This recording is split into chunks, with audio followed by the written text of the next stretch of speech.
After nearly a decade of using cover crops, Cameron Mills has the experience to say what works and what doesn't for his 3,500-acre no-till farm.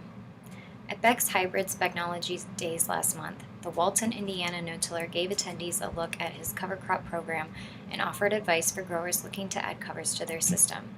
Here are 3 tips Mills shared. 1.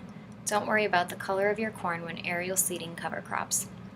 Some may say the corn should be defoliated or brown to the ear, but Mills doesn't worry about this when he aerial seeds his cover crops. He aerial seeds most of his covers because he has limited time after harvest, and waiting until the corn is a certain color may prevent covers from getting seeded, he says. For example, one year his grain corn was still green and at 30% moisture on November 1st, and he didn't finish harvest until mid-December. Had we not aerial applied that year in standing corn, we wouldn't have had any cover crops whatsoever, he says. They were shorter and not as lush, but we had covers seeded, they overwintered, and we had a pretty good stand overall. In his area, aerial seeding usually takes place the last week of August and first week of September. If it gets past September 10th, he won't fly any more on because he knows he won't see the value in it. 2. Consider rapeseed over radishes. Mills says radishes can be a very effective cover crop if seeded and used properly, but a problem he often sees is growers trying to seed them too late. He recommends using them behind corn silage, wheat, and after early harvest.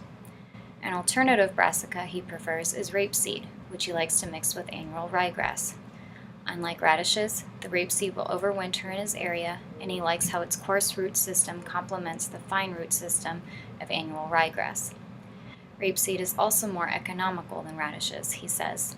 1 pound of radish seed is $2.50 and contains 28,000 seeds, while rapeseed is about a third of the cost and provides 160,000 seeds per pound. 3. Kill annual ryegrass when it's actively growing.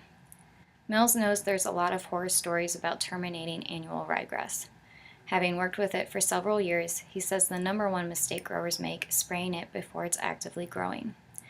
Think about your yard, he says. It turns green in the spring, and yet it doesn't need to be mowed.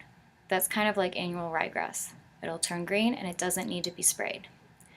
Instead, growers need to wait until a nice sunny day after the cover has a couple inches of top growth on it.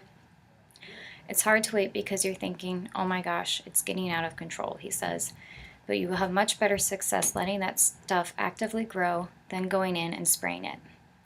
He recommends spraying between 9 a.m. and 3 p.m. so the chemicals can translocate before it gets dark.